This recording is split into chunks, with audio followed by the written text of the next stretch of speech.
Bueno, 8:42 minutos, 7:42 en las Islas Canarias. Antes de presentarles a los tertulianos del día, les recuerdo que mañana a las 6:30 de la tarde estaré en Alcalá de Henares, en la Fundación de Antezana, presentando mi libro Yo, el difamado. Esa biografía sobre Fernando VII, pues, que viene a desmontar todas las mentiras que se han dicho sobre pues uno de los reyes más injustamente tratados de nuestra historia. Don Mario Noya, ¿qué tal está usted? Muy buenos días. Aparte de muy guapo, como siempre. Pues, lo lógico. Don Daniel Lacalle, ¿qué tal está usted? Yo bien, no lo lógico, pero lo habitual. Bueno, don Daniel ha tenido un interesantísimo debate sobre aranceles con Rayo, Sí. con Juan Ramón Rayo, organizado por Pie en Pared, que bueno, ha despertado muchísima expectación. Despertó muchísima expectación y ha tenido muchísimo éxito, ¿no? Sí, la verdad es que ha estado muy bien. A mí me parecía que era una buenísima idea de Pie en Pared y de Marcos de Quinto, que nos sentásemos a hablar tranquilamente, de manera civilizada, algo muy difícil. ¿Y pudieron ustedes hacerlo? Y lo hicimos. Y me pareció un debate muy productivo y que yo creo que la gente ha sacado muchas conclusiones y todas positivas. O sea que yo creo que es importante porque hay mucho maniqueísmo en una parte del liberalismo europeo y español que a lo mejor pues percibe que si tienes una posición que entiendes la política del presidente Trump, entonces es que ya no eres liberal aquí. Ya sabes que uno de los trabajos más demandados es el vendedor de etiquetas de verdadero liberal. ¿Eso? Entonces, sí, eso es una de las profesiones más demandadas de España y de Europa, y vienen pues los que van ahí con el algodón, ¿no? Como don limpio, buscando la pureza absoluta, etcétera, y lo que intentábamos era básicamente pues explicar un poco lo que es la realidad de la geopolítica y la realidad de la economía dentro de lo que es el ideario liberal, claro, por supuesto. Con eso de repartir etiquetas de liberal, me acuerdo del chiste ese del director de un sanatorio psiquiátrico que está haciendo una tournée por las instalaciones a un señor. Entonces, mire, aquí están estos pues que tienen manía persecutoria, muy interesante. Aquí están estos otros pues que realmente son peligrosos porque tienen psicopatías graves, muy interesante. Y ahora le voy a enseñar al que está más loco de todos. Bueno, a los que están más locos de todos. Dice, ve usted, esos 13 de ahí, todos se creen Napoleón. Y dice, ¿por qué están más locos que todos? Eso es como muy habitual, ¿no? Y dice, güey, porque Napoleón soy yo, dice el director, ¿no? Pues con lo de las con lo de las etiquetas de liberales, es eso mismo. Dice, están todos locos, Están reparten todos locos. etiquetas de liberales. Dice, yo. cuando el único que las puede repartir soy yo, ¿no? Que totalmente. Yo creo que ha sido un debate estupendo. ¿Llegaron a alguna conclusión, algún acuerdo? Bueno, yo creo que Juan sí llegó a alguna serie de conclusiones en las que a lo mejor pues algunas de las ideas preconcebidas de impredictibilidad, de decisiones que son contrarias unas y otras, etcétera, pues que tenían cierta una lógica y una estrategia, y yo creo que desde luego lo que estábamos completa y absolutamente de acuerdo es que nosotros lo que queremos es más libre comercio siempre, ¿no? O sea que yo creo que estábamos más de acuerdo que en desacuerdo, ¿eh? Y el desacuerdo fundamentalmente se refiere a si con los planes de Trump se va a alcanzar al final más libre comercio o no, ¿no? Sí, y yo creo que, claro, la cuestión es que la respuesta no es sí o no. Una de las cosas que nos ocurre cuando miramos la economía, sobre todo cuando hablamos del déficit comercial y agregamos todo ahorro privado con gasto público, etcétera, o sea, cifras tan agregadas, es pensar que lo que va a salir va a ser binario. Va a haber un proceso de negociaciones en las que va a mejorar el libre comercio dentro de un montón de economías, y en otras que decidan conscientemente no mejorar sus condiciones de libre comercio, pues en esas no va a mejorar, no va a ser binario claramente, ¿no? Yo creo que ya lo estamos viendo. Hay dos campos de naciones en el proceso de negociaciones. Los que han dicho, oiga, estamos encantados de negociar y levantar algunas de nuestras barreras no arancelarias y buscar opciones, y otros países que han dicho, nosotros no vamos a cambiar absolutamente nada, y si tenemos que fastidiar a nuestros propios ciudadanos, lo haremos. Bueno, ¿cómo ve usted el tema, don Mario? Pues yo lo veo bien. ¿Llegaremos a un mundo mejor o no? Mirad, hay una cuestión ahí que es... a ver si yo hago como si no estuviera en mi casa. Eso es. Mirad. Estamos en un momento de cambio de paradigma que dirían los estupendos, ¿de acuerdo? Y hay una gran tensión en juego y hay mucho en juego, en muchos ámbitos. En el mundo liberal, por ejemplo, hay un libro extraordinario del profesor Contreras, de Curro Contreras. Es una defensa del liberalismo conservador. Y Curro Contreras, que no es precisamente el mayor fan de Trump, en ese libro dice que para el liberal conservador la libertad no es un fin, es un medio para alcanzar un fin virtuoso. Claro. Ahí, buena parte del liberalismo, y no te quiero ni contar del libertarismo, le sacaría las uñas. Pero es una posición atendible, sobre todo si ves cómo la razona el profesor Contreras.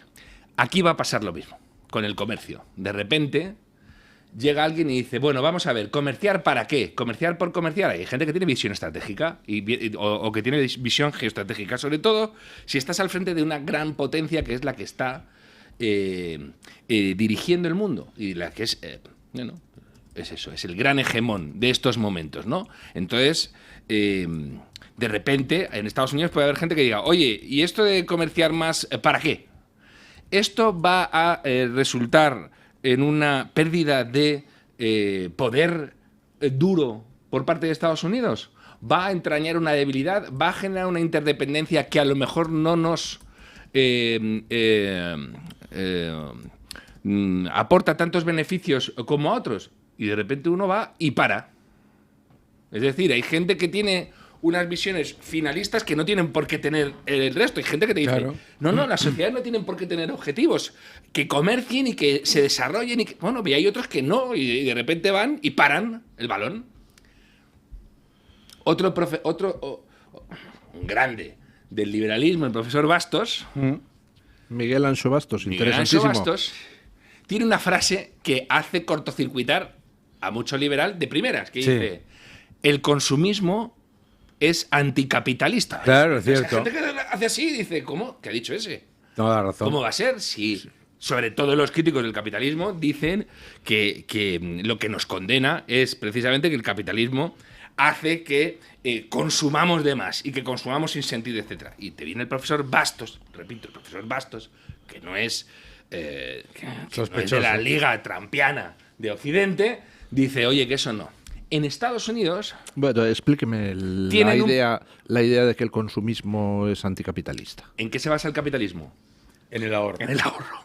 Ah, vale, ya, el entendido. Consumo, sí. ¿Qué dice el profesor Bastos? El consumo como fuente de crecimiento es completamente ridículo, claro, si lo piensas, porque si yo tengo renta excedentaria y tal y consumo, eso es virtuoso, pero el consumo tal, y por eso el Producto Interior Bruto es un agregado económico tan absolutamente aberrante y tan falso, ¿no? Porque lo que está asumiendo es que el crecimiento económico viene de consumir, aunque venga de tirar masivamente de tarjeta de crédito, y de gastar, aunque venga de aumentar masivamente la deuda. ¿Qué sucede en Estados Unidos, don Luis?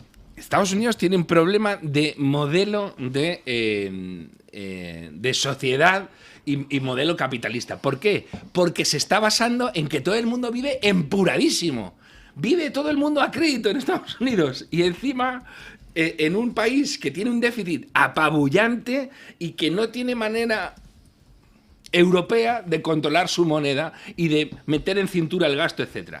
Bien, todo eso, si veis, confluye Claro. en una gran, Cosmovisión. claro, en una visión de decir, oye, vamos a parar y reflexionar sobre qué estamos haciendo. En Estados Unidos también está teniendo muchísimo, o en las políticas de Trump tienen mucho interés la clase trabajadora americana.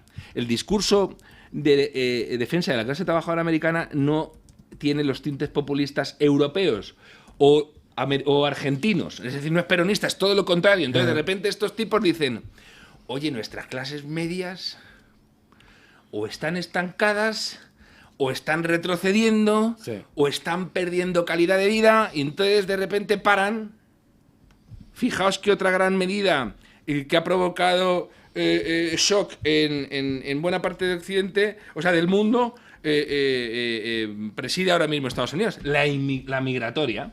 ¿Por qué? Porque hay unos tipos que están diciendo, las clases medias están perdiendo poder adquisitivo, y ahí tenemos a millones y más millones de tipos que están haciendo trabajos secundarios y que están deprimiendo muchísimo los salarios y generando presión sobre servicios desde la cola de la economía. Y dice, cuidado, no vayamos a acabar en América diciendo cosas como no tendrás nada y serás feliz. Claro, es que ese es ahí hacia, es que lo que sabes lo que pasa, mira, aquí se ha vendido una narrativa completamente falsa, ¿no? La primera es que vivíamos en una especie de Sanadú de libre comercio hasta febrero de 2025, completamente falso. La norma en el mundo son los aranceles y la norma en el mundo son las trabas al comercio.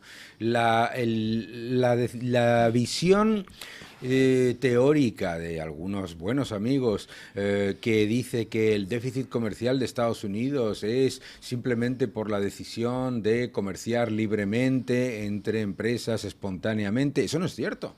Eso no es cierto, ¿eh? Eso viene de la imposibilidad de las empresas estadounidenses de comerciar en muchos países vía trabas normativas, regulatorias, administrativas, fiscales y arancelarias. Entonces, claro, uno de los argumentos que comentábamos en este debate era, claro, pero es que el déficit comercial, si lo quieres reducir, va a llevar a reducir la inversión privada en Estados Unidos.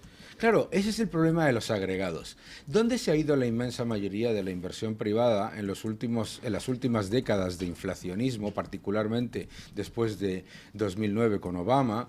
¿Dónde se ha ido?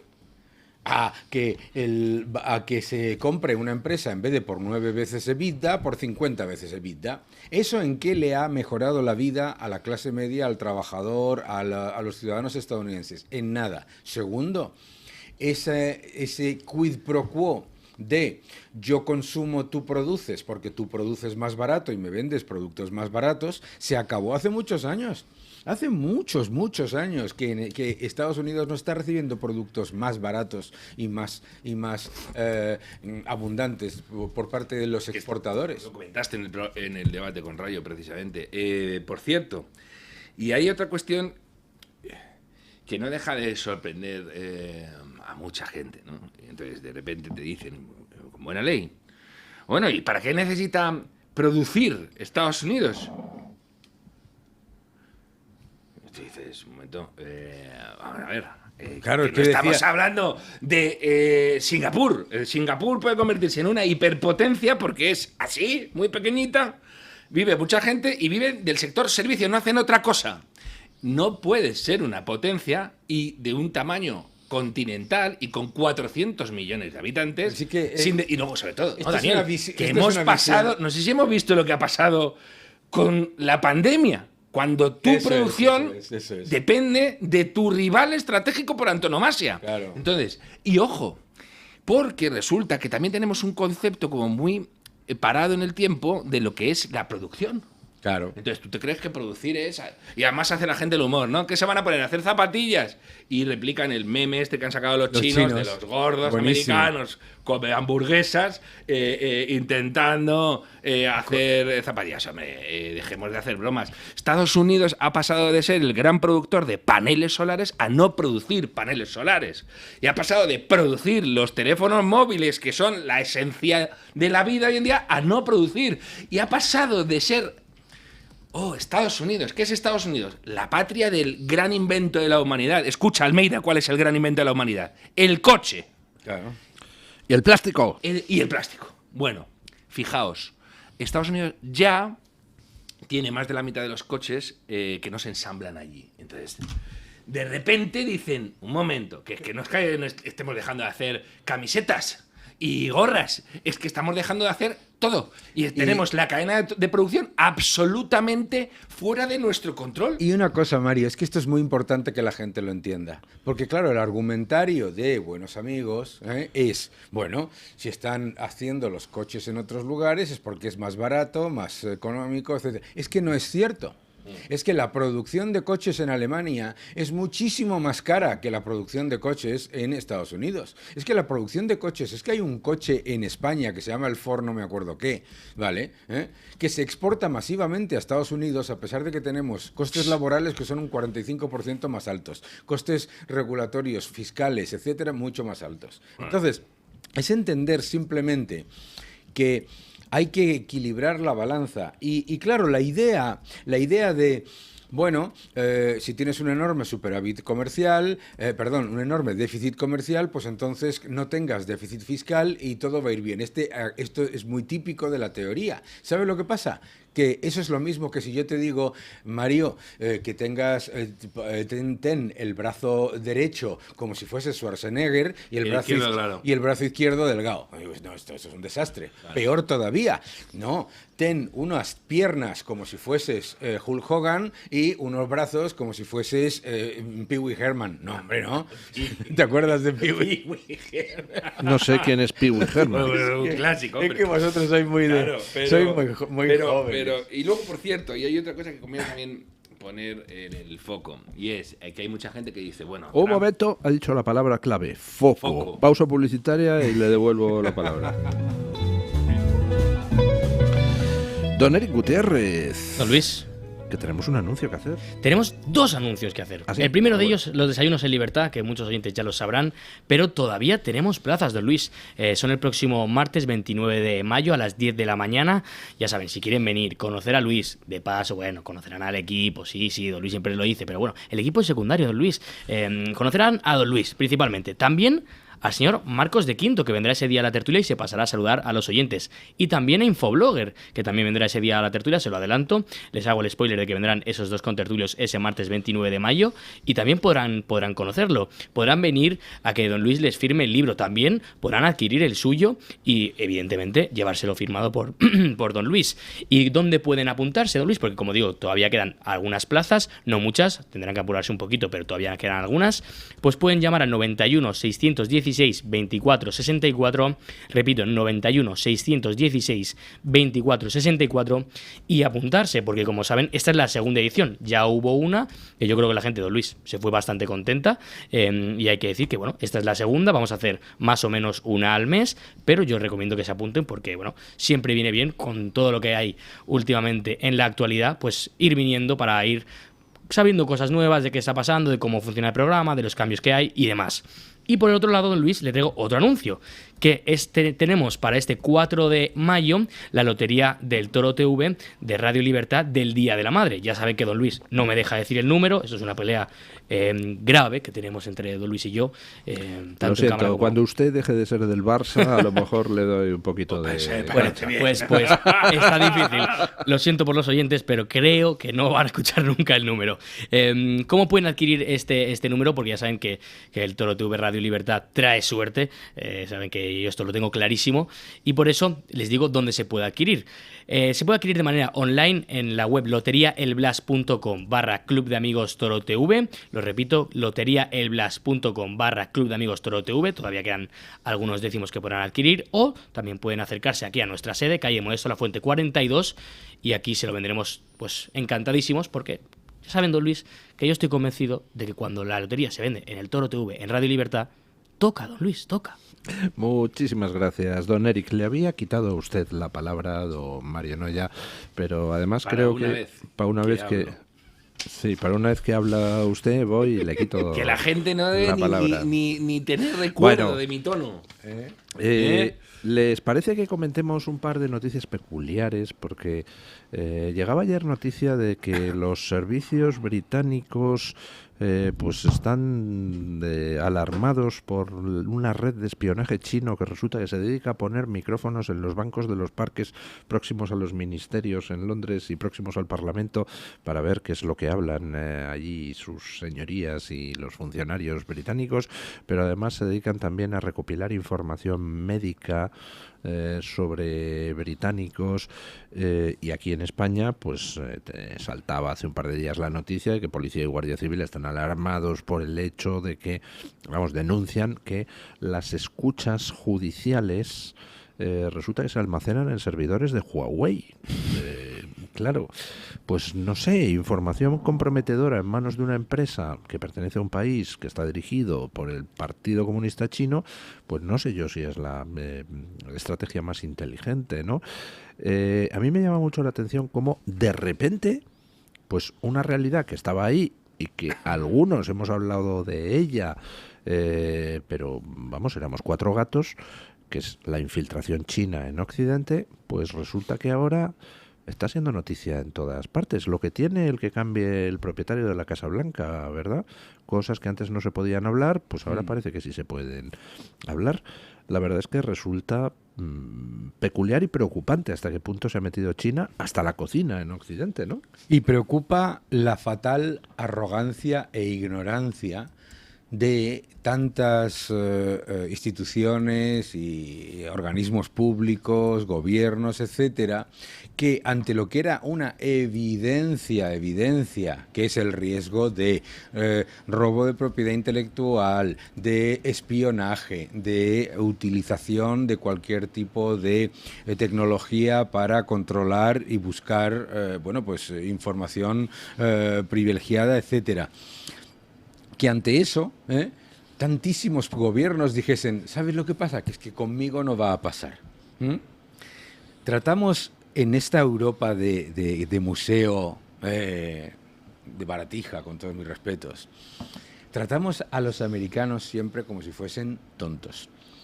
Todos los gobernantes de Europa dicen, no, es que estuve en la Secretaría de Estado y claro, esta gente no tiene la pompa, el boato y los decenas y decenas y decenas de asesores que tenemos nosotros y no sé quién, no sé cuánto, y se trata como si fueran tontos.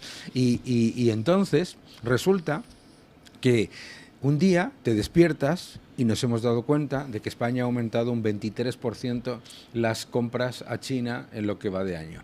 Hemos visto que las empresas chinas están comprando cosas que una empresa norteamericana no se puede ni plantear porque la frenan.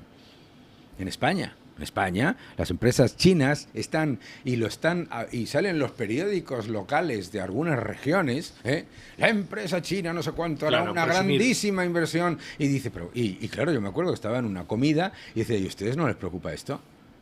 A ustedes esto no les preocupa. A ustedes les preocupa si viene Citadel o Millennium o BlackRock y compra una empresa, eso les parece muy mal, pero que venga una empresa que es el gobierno chino, en el que no tienes ni seguridad jurídica, ni seguridad inversora, ni ningún tipo de control sobre lo que se va a hacer con esa información, les parece estupendo. Hay como una especie, ¿no os parece a vosotros que hay como una especie de querencia en esta Europa de, si nosotros pudiésemos realmente ser como China y tener un control total y nuestros gobernantes fuesen un partido único y estuviesen siempre de acuerdo, nos iría maravillosamente? Porque yo lo oigo constantemente.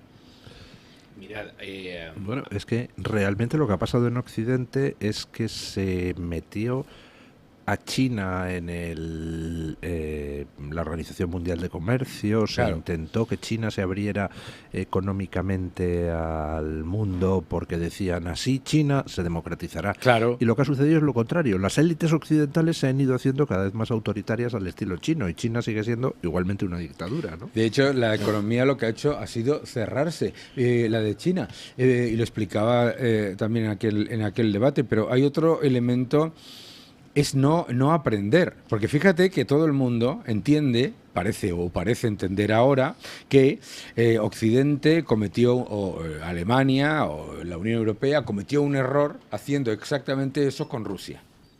¿Verdad? Parece que todo el mundo lo entiende. Bueno, pues resulta que estamos haciendo exactamente lo mismo, pero a lo bestia. Porque al fin y al cabo, en el caso de Rusia es solamente algo que afecta a las materias primas. Pero en el caso de China no, eso es tecnología, eso es industria, eso es consumo, etcétera, etcétera. Cadenas de distribución. Sí. Hay un libro que se titula America Second y que se subtitula How America's Elite Are Making China Stronger, por cómo las élites americanas están haciendo más fuerte a China, que no lo ha escrito Donald Trump precisamente, lo ha escrito un periodista progresista que se llama Isaac Stonefish, lo escribió hace tiempo, y te cuenta estas cosas que suceden en las series de Netflix y en las películas, que ahí te las crees y luego cuando te dicen que eso está pasando de verdad, pues hay gente que ya no lo cree. En Estados Unidos crean una aplicación de contactos para homosexuales. Se apunta medio Estados Unidos homosexual ahí, incluyendo de políticos de todo tipo y condición. Llegan los chinos y compran esa empresa. Imaginaos la felicidad que sintieron en ese momento las personalidades relevantes que estaban en esa aplicación, donde además había homosexuales que daban datos de todo tipo. Tengo SIDA, no lo tengo, etc. Bien, toda esa información en manitas de los chinos. ¿Qué sucede? Estados Unidos ve que esto es un problema y pide, habéis visto que está pasando con TikTok y tal, oye, no podéis tener empresas con información sensible de ciudadanos americanos. Y dicen los chinos, vale, la vendemos. Se la voy a vender a Fu Manchu, que es ciudadano americano. Y dicen ellos, ¿qué va a ser americano? Y tiene Estados Unidos un problemón con este tipo de prácticas, porque efectivamente tienen un problema con ciudadanos de origen chino que tienen familia en China. Y no es lo mismo tener familia en China que tener familia en Albacete. ¿Entiendes? No, sobre todo porque si tienes familia en China, entonces tu familia es una herramienta de chantaje contra ti. Claro, exactísimo. Bueno, ¿qué más sucede? En China, por ley, todo nacional o compañía está obligado a colaborar en la seguridad nacional. Y eso implica también que si el gobierno chino te pide que aportes información sensible sobre tu empresa o sobre lo que sea, estás obligado a hacerlo. En Estados Unidos ya hay ciudadanos chinos condenados, penas de cárcel incluso, por espionaje industrial, etc. Estados Unidos empezaron a saltar todas las alarmas en la administración Biden cuando de repente ven que, por ejemplo, había compañías chinas que compraban un terreno al lado de Monsanto, un terreno de Monsanto, y hacían espionaje sobre grano de las compañías agrícolas norteamericanas. O compraban... Hay un capítulo precisamente sobre eso, el espionaje sobre los granos, en esa maravillosa serie The Americans. Es que imagino que no es ninguna broma. Es que además ahí hay muchísima investigación, y bueno, y todos sabéis además en Estados Unidos la modificación genética está mucho más permitida que aquí, la productividad de los agrícolas es superior. Bueno, y imaginaos lo que es piratear ese tipo de información tan sensible.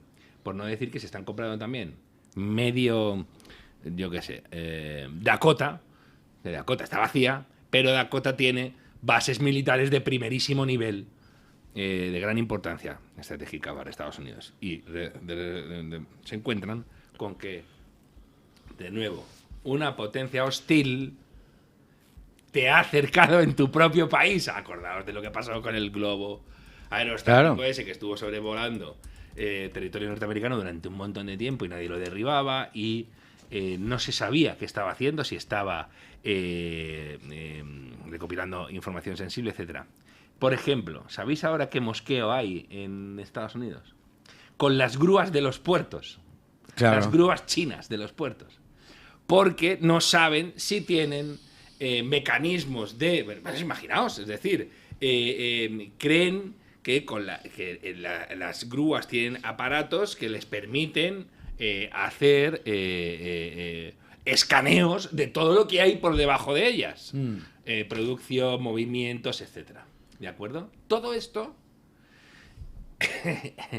el que no lo meta en la misma bolsa va a pensarse que Estados Unidos está en manos de un descerebrado que ha salido de la nada. Por cierto, recomiendo otro librazo de un tipo que tampoco es muy trampeano, que se llama Matthew Continetti, que se llama The Right, The 100-Year War for American Conservatism. La guerra interna, la centenaria guerra interna en el conservadurismo americano, donde hay 20.000 familias, como en casi todo el espectro ideológico de todos los países. Bueno, pues aquí te insertan a Trump en una tradición perfectamente discernible. Y alguno va a colapsar cuando vea que la administración Trump actual está, bueno, la actual y la pasada, está siguiendo políticas o adoptando posiciones de Harding y Coolidge, que probablemente hayan sido los presidentes más libertarios que ha tenido jamás Estados Unidos. Y eran unos tipos que eran arancelistas, por decirlo así, porque en Estados Unidos el concepto de arancel lo han vinculado mucho siempre a soberanía, a, ojo, cuidado, yo voy a ser el que decida. Tienen ese origen, además, de país sometido a un imperio con el que tenían relaciones como muy extractivas. Acordaos de cuál fue el origen simbólico de la Revolución Americana, ¿no? El té. Claro. El impuesto que se cobraba al té y que ellos no podían, estaban como condenados a comerciar con lo que les dijera y por donde les dijera la metrópoli, y eso salta por los aires y dicen, no, ojo, que la tarifa puede también ser un signo de soberanía y de decisión de por dónde queremos ir nosotros y a quién queremos producir y cómo queremos producir y cómo vamos a negociar, porque esto están siempre negociando, como dice Daniel, con los demás actores. Así que imaginaos lo importante que es esto. Pero bueno, ¿quién soy yo para hablar de China si no soy Zapatero? Claro, pero es que la otra que tenemos no es ya la arrogancia y la ignorancia con respecto a los riesgos, sino la decisión consciente ideológica de abrazarse a China con un objetivo que es el de acabar con el sistema de libertades que tenemos, por supuesto. Claro, esto no es una casualidad. El Grupo de Puebla...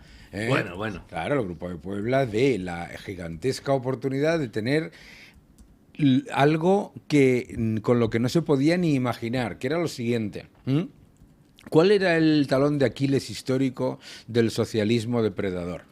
El dinero y la economía. Claro. Entonces, ¿qué es lo que pasa? Pues que estos regímenes caían porque llevaban al hambre y a la destrucción a sus ciudadanos. No eran sostenibles. A sus ciudadanos. Pero si te aparece un financiador de primer recurso que te presta lo que necesites para mantenerte en el poder, mientras te mantengas en el poder, a cambio de que absorbas una gigantesca parte de su sobrecapacidad y que le entregues materias primas, pues entonces puedes perpetuar un régimen, autoritario prácticamente eternamente. Esa es la diferencia. La diferencia es que hemos pasado de un Fondo Monetario Internacional a un fondo monetario totalitario. ¿Sabéis, por otro lado? Los chinos son muy listos. Hombre, por supuesto. No se engaña a los chinos, pese a lo que diga el dicho. ¿Bien? Entonces, ¿qué sucede? El comunismo real siempre tuvo el problema de la economía y consideraban además que la prueba definitiva del poder era la economía. Y ahí se equivocaron. Lenin, ¿qué hace Lenin? decreta la nueva política económica porque ve que si no se les hunde literalmente el sistema y a ellos los cuelgan por los pies. ¿Vale? Entonces, ¿qué dicen? No podemos. Abramos, capitalicémonos y luego veremos a ver qué sucede. A Stalin probablemente le salva precisamente la Segunda Guerra Mundial, que le permite hacer esas políticas criminales, pero que acaban industrializando el país, etcétera, ¿no? Bien. Acordaos del gran salto adelante de China y la hecatombe humana que supuso. Entonces, de repente los chinos han dicho que no, vamos a ver, el comunismo principalmente va de poder y de dominio total sobre la sociedad. ¿Y qué es lo que nos garantiza esto? Que seamos económicamente autosuficientes. Y a los chinos no los vas a bajar ya de ese sistema nunca. No. Que no es un sistema capitalista, como te quieren vender los que lo quieren apartar del socialismo, que son muy pocos, porque en China, como bien sabe Daniel, las empresas, o sea, los medios de producción están en manos del poder. Bien oficialmente las empresas estatales chinas o bien por hombres de paja de los que cortan el bacalao de verdad, que es el Partido Comunista Chino. No hay, qué mentira es esta, no hay una libre empresa china. Y Jack Ma y compañía, todos los oligarcas que se pensaron que sí, que eran dueños de sus negocios, han desaparecido literalmente, han desaparecido. Es que lo de Jack Ma fue increíble. Ese salió para corregir al establishment y desapareció. Entonces, en China lo que rige es un capitalismo de Estado que además se añade a la extrema vigilancia potenciada con inteligencia artificial, etcétera, y el poder no va a cambiar de manos del Partido Comunista Chino, tiene toda la pinta, por desgracia, que jamás. Salvo si la economía colapsa. Pero y el problema que ha hecho por eso, es que tampoco. Por eso China, su política estratégica es que mi economía salga del planeta. Es decir, que el planeta esté interconectado conmigo. Es decir, ¿cómo va a hundirse esto si todo el mundo depende de mi producción? Y como son muy inteligentes, obviamente, ellos lo que quieren es lo que los británicos llaman bake the cake and eat it, ¿no? Tú te haces tu pastel y te lo comes. Es decir, por un lado, tener la economía más cerrada del planeta y por otro lado, la economía más interconectada del planeta. Es decir, tú le pasas. Claro, cuando a ti te dicen, no, tener déficit comercial, a ti no te debe importar porque estás recibiendo productos de China y todo esto. Y ahora míralo desde un punto de vista fiscal y monetario, ¿eh? O sea, tú no solamente le estás subvencionando la sobrecapacidad a ese país, sino que además estás pagando por ello. Porque tu déficit comercial te cuesta. Es decir, el déficit comercial de Estados Unidos le cuesta un 4,3% a los estadounidenses y además le está regalando el problema de capital circulante, el coste de capital circulante de las empresas chinas se convierte en cero. Esto es acojonante. Claro. Entonces el chollo es el chollo de un oligopolista. Bueno, y ojo que dicen además, en Estados Unidos dicen otra cosa que es muy, muy buena. O muy interesante. Ojo, que lo que... Claro, hemos mamado eso.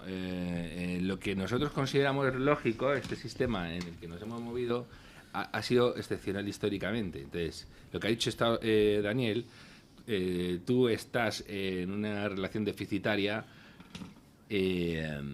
ha regido la política económica del último siglo, pero es que no se explica, no hubiera habido esta política sin una cosa llamada Segunda Guerra Mundial. La Segunda Guerra Mundial devasta Europa, y Estados Unidos dice, bueno, ¿y ahora yo qué hago con un continente absolutamente fundamental, en esos momentos muchísimo más? Porque tenía el peligro de la Unión Soviética. Y es que además Europa aún era dueña de medio mundo por el Imperio Británico. Y dice, y está la Unión Soviética devorando Europa literalmente. Se está comiendo Europa.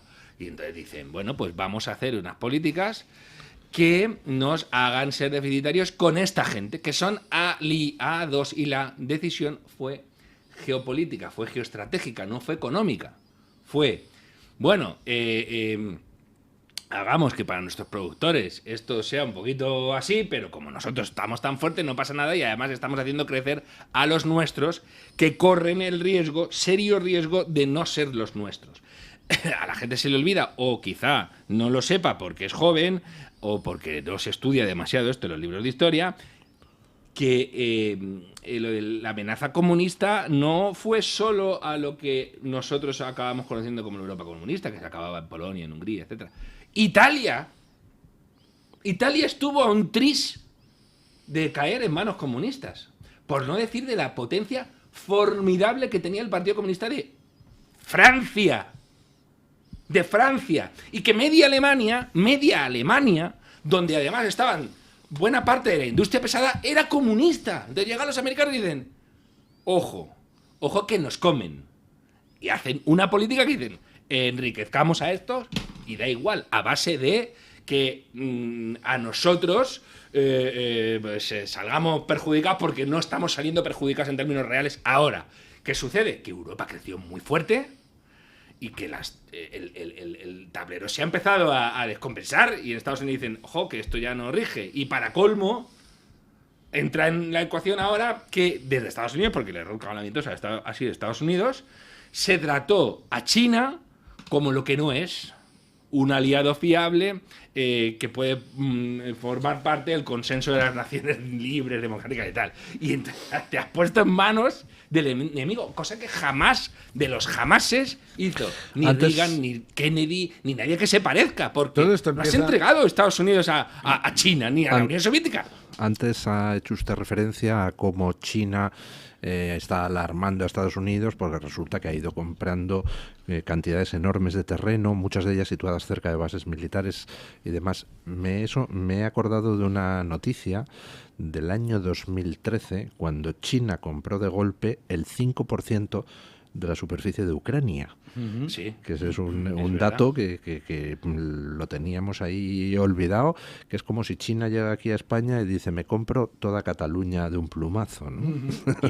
Y en Argentina, bueno, y en América, en la América hispana, hay un problemón que ha generado verdaderas disrupciones políticas y de todo tipo. Ecuador se las tuvo problemas muy graves. Bueno, Daniel sabe muchísimo más de esto porque estaba muy implicado en un sector tan estratégico como el petrolero, ¿no? Y bueno, todo lo que tiene que ver con los recursos. Yo creo que es no querer darse cuenta. Es no querer darse cuenta de que el espejismo de lo que popularmente se conoce como globalismo, que es esa idea de que todos los países van a cooperar de manera amigable y con objetivos de mínimo común denominador, etcétera, etcétera, por indicación de unas élites políticas, se ha roto hace mucho tiempo. Y se ha roto hace mucho tiempo cuando la gente se da cuenta, no solamente con el COVID, sino en el 2011, etcétera, de que esa idea de que hay unos seres de luz que saben más que todo el resto del mundo y que saben por dónde tiene que ir el mundo exactamente. Estaba viendo, mientras hablabas, que me había entrado una alerta, ¿no?, de algunos de estos líderes que yo he tenido que soportar 5 veces en Davos, ¿sabes? Ahora están alertando, ¿entiendes? Están alertando. Por cierto, y esta gente ha estado aplaudiendo hasta que les sangraban las manos la entrega de las cadenas de suministro a China, la destrucción del sistema manufacturero europeo y estadounidense, el inflacionismo, el aumento constante de la cantidad de dinero del gasto público y de la deuda. Esta gente ahora te alerta. El Fondo Monetario Internacional alerta. Pero por Dios de mi vida, es que a mí hay cosas que me revientan. El Fondo Monetario Internacional, que tuvo la desvergüenza de decir en el año 2020, hay que hacer todo lo que se tenga que hacer y lidiar con las consecuencias después. Estas son las consecuencias. Usted que ha estado alguna vez por el foro de Davos, ¿no conocerá usted al que va a ser el nuevo presidente? El ex consejero Sí. delegado de Nestlé. Sí, bueno, no le conozco. A ver, que cuando uno habla de conocer, ¿sabes? Pues le he visto. ¿Tiene usted alguna clave sobre el anticipo de la dimisión de Klaus Schwab? ¿Se está adaptando el foro de Davos a la llegada de Trump a la Casa Blanca? No. Yo creo que eso es un globo sonda de que el foro de Davos está reorientándose más a lo que era la primera vez que yo fui. Dije, este sitio es fantástico, ¿no? Este sitio es fantástico, aquí el debate es interesantísimo, unas cosas estupendas, ¿sabes? La última, aparecieron ahí unos tíos disfrazados de indios a bailar por la tierra, ¿sabes? No es una broma, Y que encima, por otro lado, esto de la apropiación cultural, porque ninguno de esos era indio, Claro. Cuidado, Ahí bailando, ¿sabes? Y dije, ya, porque esto cuesta mucha pasta, ¿sabes? Yo me temo que no. Yo al contrario de lo que hay una tendencia a decir lo siguiente. La llegada de Donald Trump a la Casa Blanca significa el final del wokismo y el final de esta élite, digamos, intervencionista, estatista, de tal cual. Al contrario. Van a doblar la apuesta. Lo llevo diciendo meses. Van a doblar la apuesta. Ya tienes toda esta batería que es incesante. Es brutal cada día. Es brutal cada día la desinformación que se está vendiendo con respecto a todo, desde los aranceles hasta las negociaciones, absolutamente hasta la Reserva Federal, lo que tú quieras. Entonces, van a doblar la apuesta. Y este señor, que está importante una cosa, cuando se empieza la destrucción, ya no es una cuestión de opiniones, ya es una evidencia, la destrucción del sector industrial en Europa. Una de las personas que tenía el poder para decirle a los gobernantes europeos paren esto, era él, y no lo hizo. Mira, Daniel, sí, es muy breve, si no muy vamos... breve. Sí. En el mundo liberal hay que hacer una tremenda reflexión sobre qué ha pasado, porque resulta que grandes instituciones como el Foro Davos, como la Organización Mundial del Comercio, no quiero ni contaros de como lo que el ha pasado Fondo con las Monetario Big Tech, Internacional, etcétera, se han convertido en enemigos del capitalismo que supuestamente defiende el liberal y que se convertían en otra cosa muy distinta. Es más, estaban en manos de los poderosos. Si tú ves cómo funciona la Organización Mundial del Comercio, dices que esto no es para ordenar el comercio, es que esto es para machacar, para generar bloques. Y dicen, a ver, Estados Unidos, ¿cómo se le hace para hundir la rodilla? ¿A la Organización Mundial del Comercio? A por ellos. Davos. ¿Habéis visto que ha sido Davos? La ONU. Entonces, cuando el liberal tiende normal a... Por cierto. Bueno, es que tenemos que irnos a la pausa publicitaria porque creo que ya están aquí nuestros invitados que se incorporan a la tertulia. Pero hablando de la desinformación, me hizo mucha gracia un episodio. Saca Trump su lista de aranceles y entonces salen enseguida los listos de turno. Fíjate, está poniendo aranceles a las islas pingüinos. Harworth, no sé qué, que es un territorio deshabitado donde solo hay pingüinos. Fijaros, qué imbécil. Entonces, claro, pues ¿qué se hace ante eso? Pues coger y entrar en la base de datos de aranceles de la Unión Europea y decir, ¿usted sabe que la Unión Europea tiene aranceles a esa misma isla de pingüinos? es que a ver si nos damos cuenta que una isla llena de pingüinos, etcétera, es una colonia que se utiliza para... Claro. Hombre, por favor, de verdad. Pero todo es así. O sea, de la mañana a la noche... Abres los medios, el 99% de los medios. Primer titular, Trump caca. Segundo, Trump pis. Tercero, Trump pedo. Cuarto, Trump culo. Mi favorito, medio de comunicación generalista español, misma página, izquierda y derecha. Los aranceles de Trump subirán los precios y habrá una crisis inflacionaria. Los aranceles de Trump hunden el precio del petróleo. Claro. Pausa publicitaria y seguimos. Bueno, se incorpora momentáneamente a nuestra tertulia doña Iraida Domecq para hablarnos de un curso de charlas históricas que da comienzo precisamente hoy, un curso de 4 charlas con la temática de la guerra civil y que se titula el curso Guerra Civil más allá del relato oficial. Doña Iráida, cuéntenos un poco de este curso, quiénes van a impartir las distintas charlas, el porqué de este curso, etcétera, etcétera. Bueno, buenos días y gracias por invitarme a esta radio que yo no conocía, pero que os seguía a través de YouTube. Pues hemos decidido, dado cómo está actuando el gobierno, de dar otra visión a lo que sucedió en la Guerra Civil.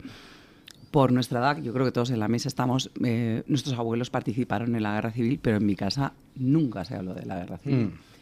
Y gracias a esta memoria histórica, yo me he enterado que a mi bisabuelo lo fusilaron con Ramiro de Maeztu en Aravaca. Pero no sabíamos nada, nunca nos habían contado nada. Y entonces nos han puesto encima de la mesa una problemática que existió y que decidieron perdonar, olvidar o simplemente seguir hacia adelante todos de un lado y de otro.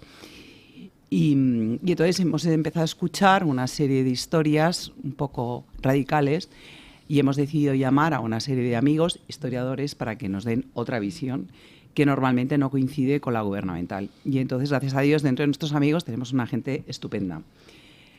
Vamos a empezar con Rodolfo García Villa, que es uno de los grandes expertos sobre la Segunda República, porque para hablar de la Guerra Civil hay que ir un poco antes. ¿Qué sucedió para que se terminara en la guerra? Sí. Y entonces él empieza en las elecciones del año 31. Después vendrá Pedro Corral, que yo creo que lo conocemos todos mucho, que nos va a hablar de lo que fue el 36 al 39 y durante 3 días, y nos va a explicar un poco en qué consiste la memoria histórica el último día. Y después, entre medias, se nos va a colar Mercedes Tembury, que es una química, pero que está doctorada en historia y ha escrito un libro interesantísimo sobre la Inquisición, y le hemos pedido que nos explique 6 personajes que participaron en la Guerra Civil, 6 personajes importantes, y nos va a hablar de 3 personajes de cada bando. Y luego vendrá Alberto Garín, que es un divulgador histórico, aunque él sea arquitecto, para hablarnos de la visión internacional que tuvo la Guerra Civil. Y todo esto va a ser durante 6 días en Utopía, que, como algunos sabéis, es una escuela, nosotros le llamamos Escuela de Ocio Inteligente, que antes nos dedicamos principalmente a la literatura, la música clásica y el arte, pero últimamente hemos decidido que la historia, la geopolítica y otra serie de acontecimientos tenemos que tratarlos entre gente normal, ¿no? Sánchez es tan malvado que nos empuja a todos al mal, incluso acabamos en las investigaciones históricas, caramba. Fíjate tú.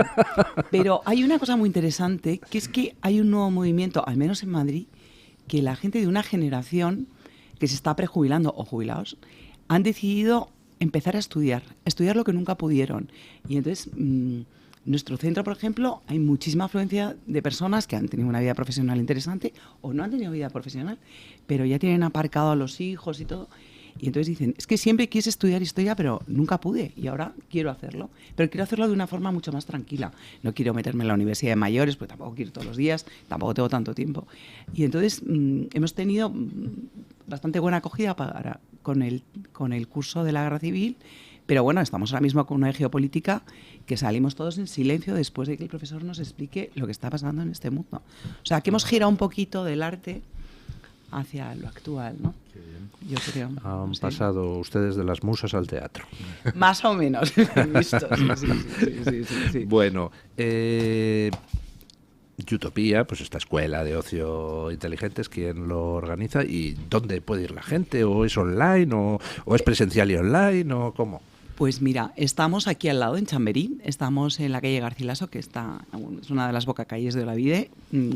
Empezamos a las 7 de la tarde. La gente se puede inscribir a todo el curso, que empieza hoy, y son 6 miércoles consecutivos, o pueden hacerlo online, o pueden venir simplemente a las charlas que les interese, porque a lo mejor les interesa más la parte internacional o los personajes más que la memoria histórica. Y todo esto se ve en la web nuestra, que es youtopia.es. Y ahí tenemos toda la información. youtopia.es. Sí. Muy bien. Y es fácil acceder. Y el tema del online funciona muy bien, sobre todo para la gente que no está cerca o gente que no puede venir. Desplazarse por lo que sea, sí. Está muy bien, sí. Y los cursos no caducan online, que eso es una ventaja con respecto a otros centros. La verdad es que sí, cómo ha cambiado el mundo todo esto del acceso online.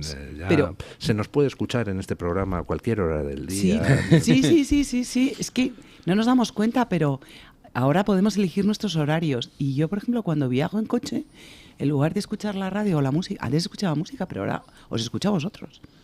Muy bien, eso está muy bien. Eso está muy bien. Eso está Sí, muy bien. acabas de un humor, llegas de un humor un poco peor, pero la música ha pasado a mejor vida, lo siento. Qué buena iniciativa. Decía, creo que era Freud, ¿no? Que la música en realidad no es más que una defensa frente a la paranoia.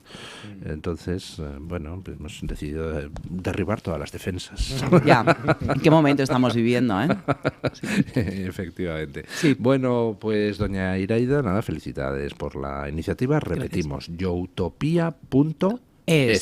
Sí. Ahí entran ustedes, tienen el calendario del curso, que son 6 miércoles consecutivos, empezando por este miércoles, y nada, pues pueden ustedes acudir a las charlas, interesantísimas todas ellas, o si no, pues consultarlas luego online como puedan. Perfecto, muchísimas gracias. Gracias, doña Iraida.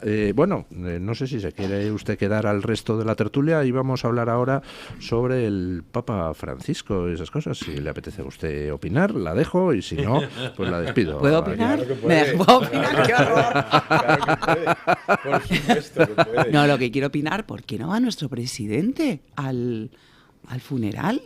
Eso es lo más sorprendente de todo, ¿no? Con lo que le gusta las fiestas y el boato. Yo creo que porque alguno de sus asesores le ha dicho, pero ¿qué han hecho los romanos por nosotros? ¿No? Ha decidido que no va. Bueno, hay pelea entre los ministros, ¿no? Para ver quién va. Es el que se presenta. ¿Eh? Ya verás cómo va Yolanda. No, sí, dicen que va a ir Claramente, claro. Yolanda, Bolaños y Cuerpo, ¿puede ser?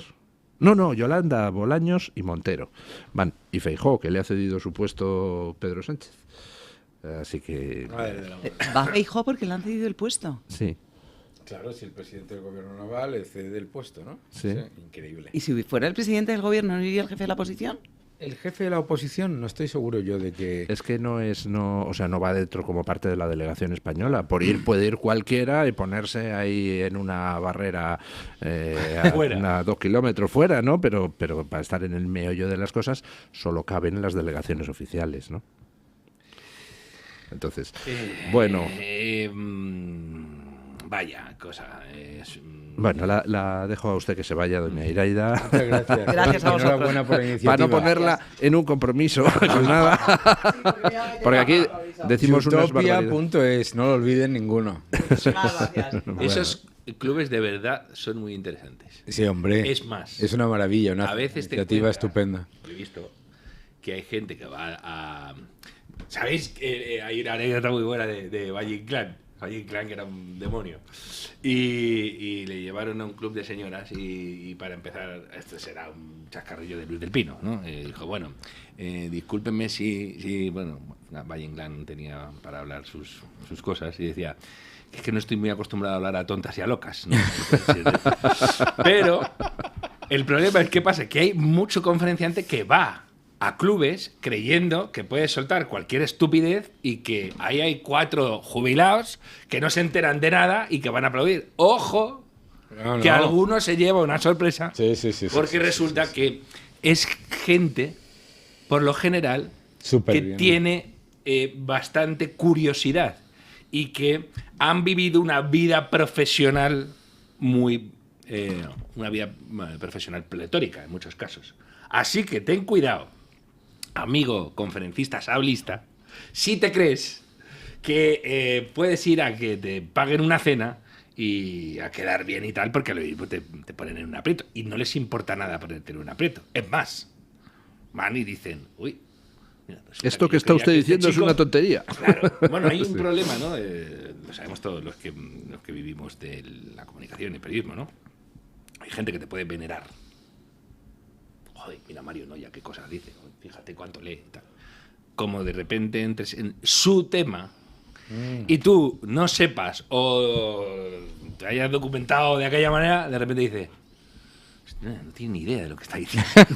pero ni idea. Y entonces de repente dice, espera, porque si no tiene ni idea de esto, Quiere decir ¿por que no qué tiene idea de nada? de esto? Y ahí te caes con todo el equipo. Pero mira, por ejemplo, ha dicho una cosa muy curiosa.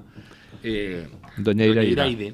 Iraida, perdón, sobre, no, hay uno de ellos que es arquitecto y es historiador. Hay un montón de gente Iván Vélez es arquitecto, Rubio Doncé es arquitecto, usted no es historiador de profesión.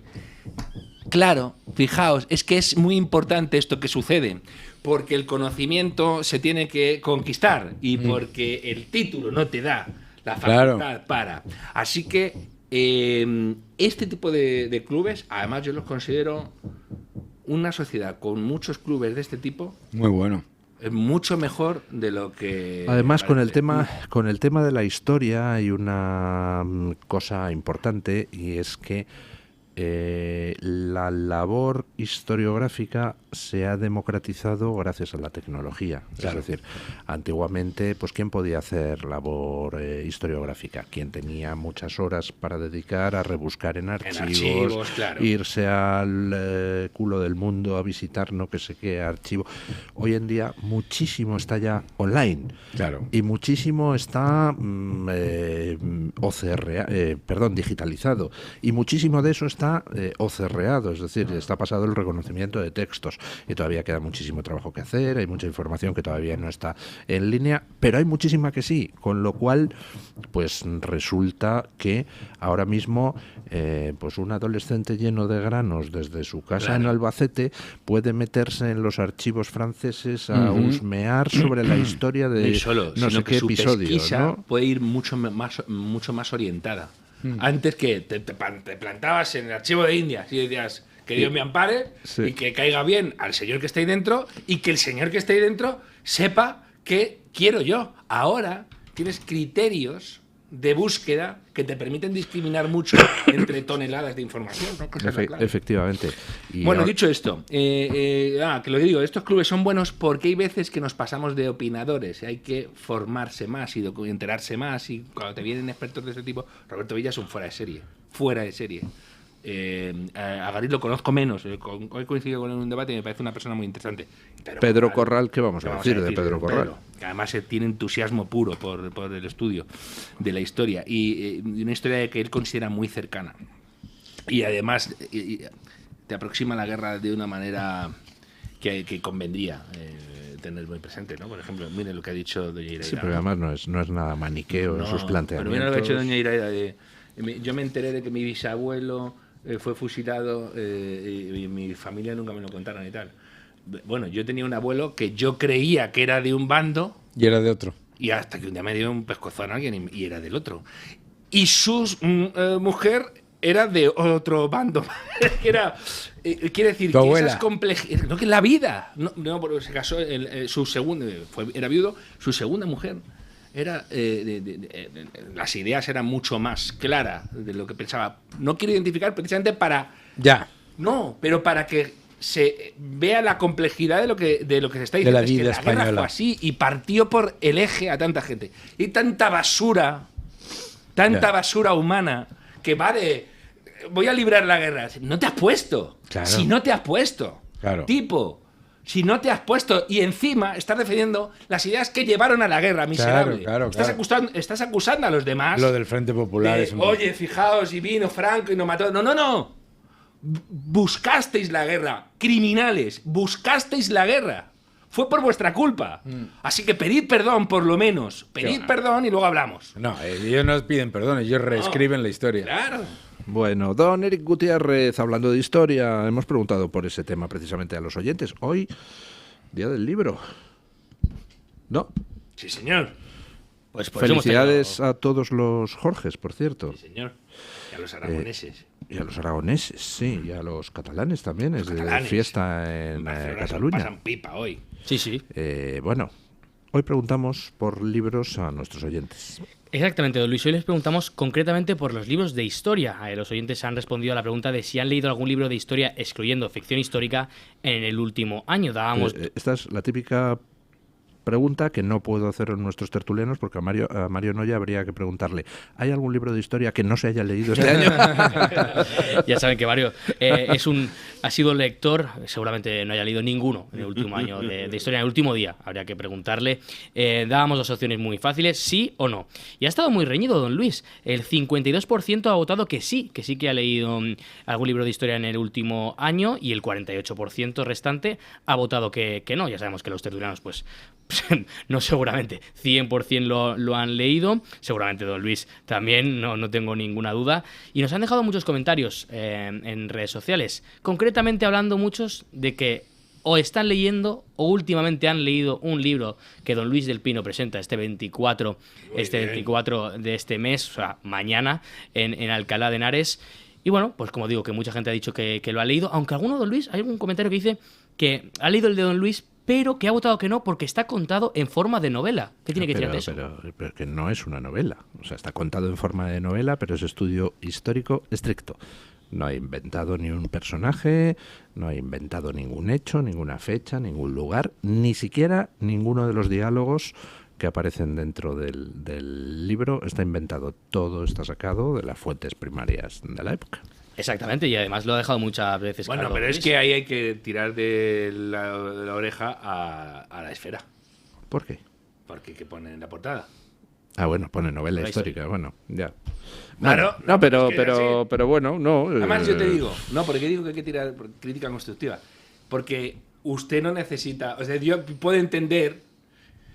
Daniel Lacalle, economista, va a publicar un libro de novela histórica. Oh, muy bien, pero no se necesita esa etiqueta para vender ese libro.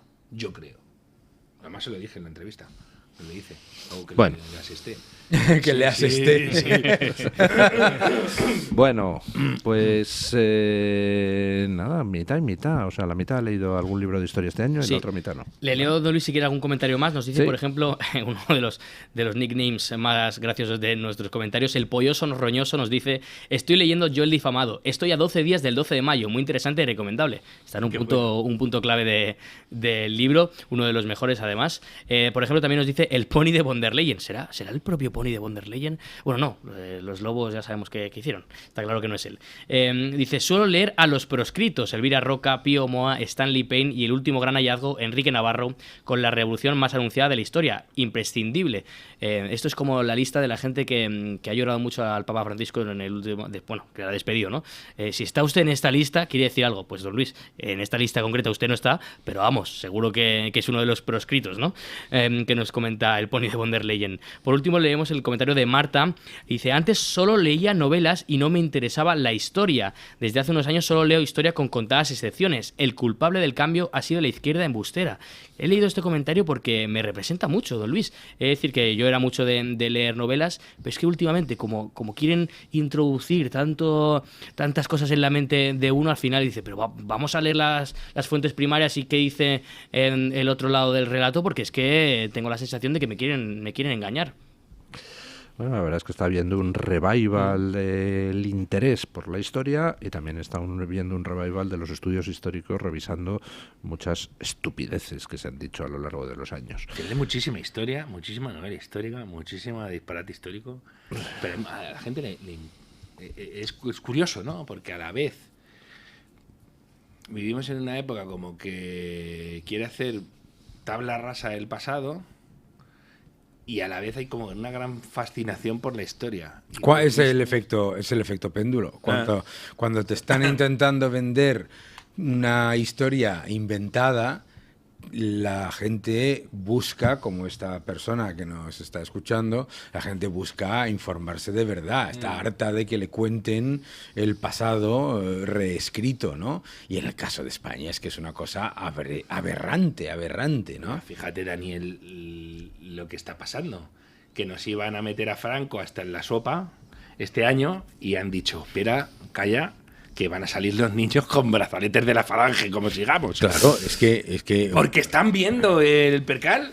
Claro que están y se están dando cuenta la gente que, oye, que la historia es muy compleja y cuando las historias se venden con mensajes de maniqueos y sobre todo como muy de película, Obscenos, sí. muy de película de George Lucas, de muy buenos y muy malos. Hay algo que no cuadra y la gente obviamente entiende que una guerra civil no pasa simplemente porque aparezcan 4 personas y digan vamos a liarnos a tiros, obviamente, ¿no? Y se está dando cuenta mucha gente lo que te ha pasado. ¿Sí? Yo tengo familiares, ¿no? Que, bueno, La historia buenísima. Bueno, la historia de nuestra familia es tremenda y estupenda, tremenda en positivo, pero muchos familiares que dicen, ¿qué me dices? ¿Sabes? Y todos los, pues, fíjate, pues desde mi bisabuelo Tirso hasta en medio contra los carlistas ahí, etcétera, hasta sí, eso, todo tipo de historias y se dan cuenta de que la historia de España es muy rica, muy interesante y sobre todo, y lo más importante, muy compleja, que no es de estas cosas que nos intentan vender en las películas. Oye, Tirso es un nombre precioso. Hombre. Tirso. Sí, señor. Ya me dan ganas de sacar la espada en defensa de tu honor. A las primeras de cambio. No, me gusta muchísimo. Bueno, muchísimas gracias, don Daniel. Muchísimas gracias Calle. a vosotros. Muchísimas gracias, don Mario Noya. Gracias, don Luis. Eric, por traernos la opinión de los oyentes y gracias a los oyentes por enviárnosla. Y ponemos punto final a la tertulia con nuestro amigo don Paco Linares, que hoy nos quiere recordar que hay cristianos y católicos perseguidos hasta la muerte. Buenos días, don Paco. Muy cierto. La persecución que sufrimos los cristianos, de una forma u otra, ha sido siempre una constante en la historia desde hace más de 2000 años. Buenos días, don Luis del Pino. Gracias. Sobre todo los católicos a lo largo de siglos y hasta hoy. Entre nosotros mismos nos hemos perseguido. Los cristianos ortodoxos de Rusia le rezan a Dios por la victoria, justo el mismo Dios que los cristianos ortodoxos de Ucrania le rezan por su triunfo ante la invasión rusa. Y se sigue utilizando el nombre de Dios en vano. Generalizando, en el mundo hay más de 380 millones de cristianos que sufren altos niveles de persecución por su fe. 1 de cada 7 cristianos es perseguido en todo el mundo. La persecución extrema se sitúa en 13 países: Corea del Norte, Somalia, Libia, Eritrea, Yemen, Nigeria, Pakistán, Sudán, Irán, Afganistán, India, Siria y Arabia Saudí. La opresión islámica es el principal motor de persecución. Nigeria es el país con la mayor cantidad de cristianos asesinados. La paranoia dictatorial es también la principal forma de persecución en la Iglesia hispanoamericana. Quiero buscar un denominador común en todos los países, incluso aquí mismo en España, donde el gobierno de Aragón quitará una cruz de la Sierra de Albarracín porque la persecución religiosa que sufren los cristianos no se plasma solo en asesinatos. También constatamos la destrucción de iglesias o de cualquier símbolo religioso. Pero insisto, ¿cuál es el denominador común? La búsqueda de altos valores que tiene el cristiano, basados en el amor al prójimo, por encima de las ambiciones de grupos, personas o de partidos políticos. Y ahí les duele. En fin, ahora antes de terminar, quiero recordarles que mañana jueves a las 6:30 de la tarde, en la Fundación Antezana, en calle Mayor 46 de Alcalá de Henares, don Luis del Pino presentará su libro Yo el difamado. Mañana más y mejor. Punto final.